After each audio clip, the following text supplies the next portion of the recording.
Halo teman-teman, baik di sini saya akan membahas tentang perekonomian internasional.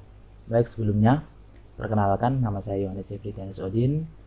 Saya mahasiswa STKIP Persada Katolik Sintang, program studi Pendidikan Ekonomi semester 3. Baik, kita langsung saja ke pembahasannya.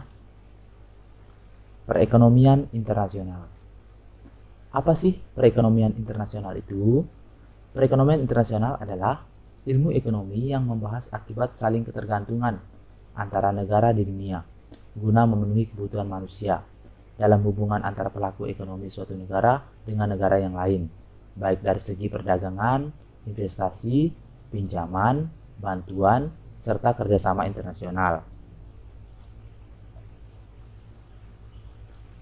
Ada beberapa bentuk perekonomian internasional. Yang pertama, perdagangan internasional. Yang kedua, teori perdagangan internasional. Yang ketiga, kebijakan perdagangan internasional.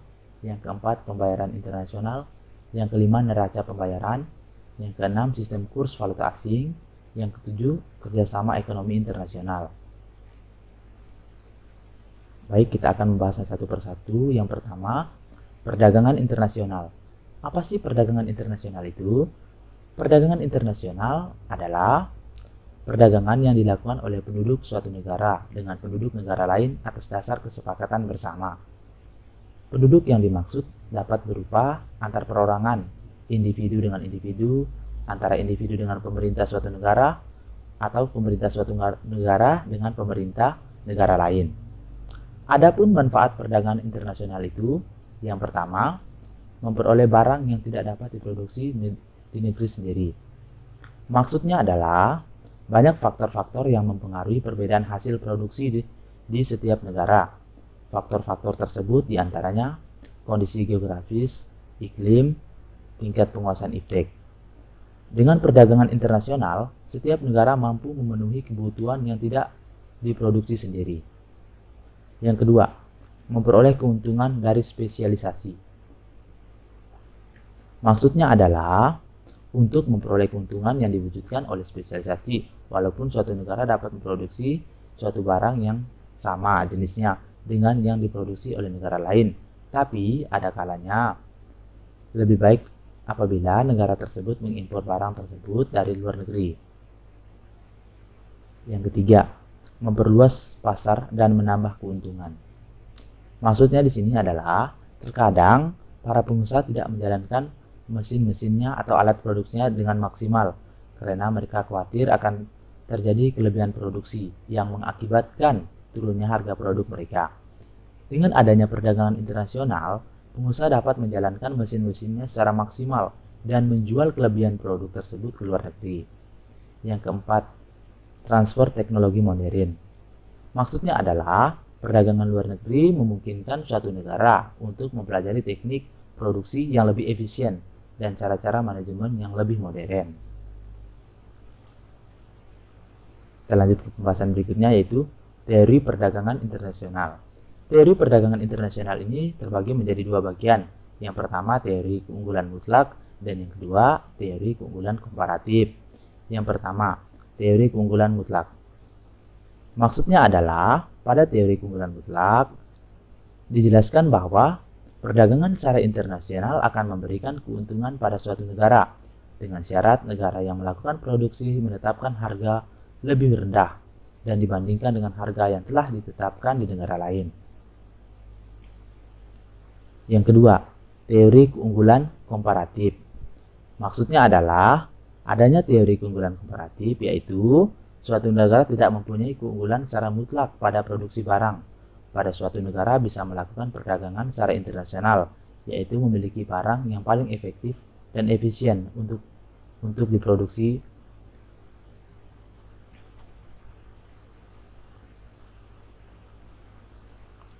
Kita lanjut penjelasan yang berikutnya, yaitu kebijakan-kebijakan perdagangan internasional. Ada beberapa kebijakan-kebijakan perdagangan internasional. Yang pertama, tarif. Tarif adalah sejenis pajak yang dikenakan atas barang-barang yang diimpor.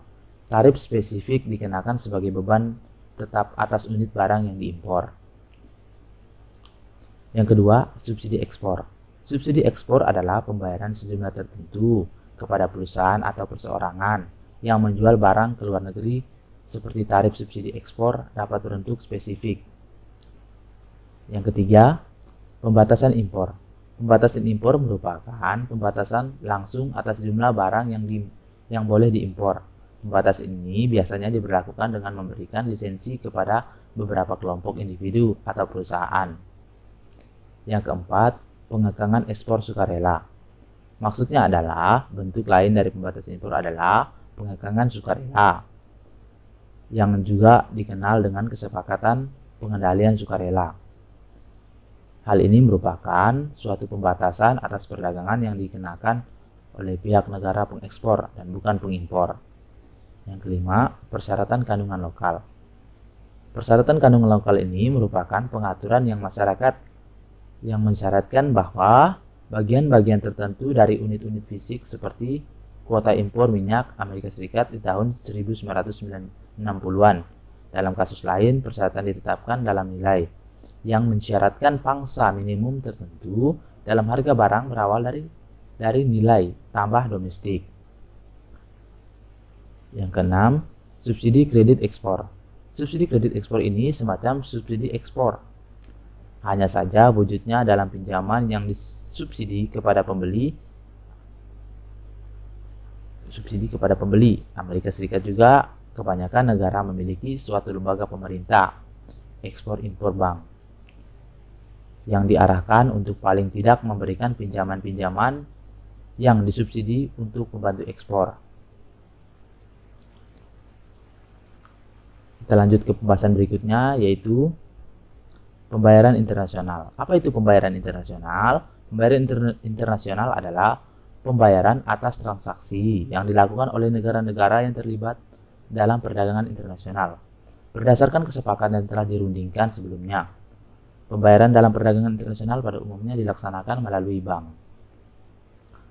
Ada beberapa cara pembayaran internasional. Yang pertama, cash payment. Cash payment ini biasa disebut juga pembayaran secara tunai. Biasanya dilakukan oleh eksporter yang belum kenal dengan importer atau kurang percaya akan bona fides importer. Yang kedua, open account. Cara ini merupakan kebalikan dari pembayaran cash. Dengan cara open account, barang yang telah dikirim kepada importer tanpa disertai surat perintah pembayaran serta dokumen-dokumen. Pembayaran dilakukan setelah beberapa waktu atau terserah kebijakan importer. Yang ketiga, letter of credit. Letter of credit adalah sebuah instrumen yang dikeluarkan oleh bank atas nama salah satu nasabahnya yang menguasakan seorang atau sebuah perusahaan penerima instrumen tersebut menarik wesel atas bank yang bersangkutan atau atas salah satu bank korespondennya. Yang keempat, commercial bill of exchange. Commercial bill of exchange yang sering disebut juga WSOL atau trade bills adalah surat yang ditulis oleh penjual yang berisi perintah kepada pembeli untuk membayar sejumlah uang pada waktu tertentu di masa datang. Surat perintah semacam ini sering disebut WSL. Kita lanjut ke pembahasan berikutnya, yaitu neraca pembayaran. Apa sih neraca pembayaran itu? Neraca pembayaran merupakan suatu catatan yang meringkas transaksi-transaksi antara penduduk suatu negara dengan penduduk negara lain selama jangka waktu tertentu. Neraca pembayaran terdiri dari 5 komponen yang utama. Transaksi dalam neraca pembayaran dapat dibedakan menjadi 2 macam transaksi, antara lain transaksi debit dan transaksi kredit. Transaksi debit yaitu transaksi yang menyebabkan mengalirnya arus uang atau devisa dari dalam negeri ke luar negeri. Transaksi ini disebut transaksi negatif, yaitu transaksi yang menyebabkan berkurangnya posisi cadangan devisa. Yang kedua, transaksi kredit. Transaksi kredit adalah transaksi yang menyebabkan mengalirnya arus uang devisa dari luar negeri ke dalam negeri. Transaksi ini disebut juga transaksi positif, yaitu transaksi yang menyebabkan bertambahnya posisi cadangan devisa negara.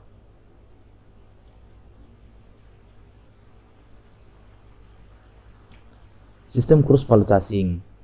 Kurs merupakan harga atau nilai mata uang suatu negara yang diukur dengan mata uang luar negeri ketika berbelanja atau membeli barang di luar negeri. Intinya, kurs merupakan nilai tukar, sedangkan valuta asing merupakan nilai mata uang negara lain. Jadi, kurs valuta asing yaitu rasio nilai antara mata uang domestik dengan mata uang lainnya. Atau dengan kata lain, kurs menunjukkan perbandingan nilai antara dua mata uang yang berbeda. Sistem kurs valuta asing ini dibagi menjadi 3 bagian. Yang pertama, sistem kurs tetap. Sistem kurs tetap merupakan sebuah kondisi nilai tukar mata uang domestik ditentukan oleh pemerintah, sehingga pemerintah melakukan berbagai langkah dan kebijakan untuk mengatur nilai mata uang pada harga tertentu. Segala fluktuasi pergerakan harga dapat diredam oleh pemerintah atau dengan kata lain diintervensi.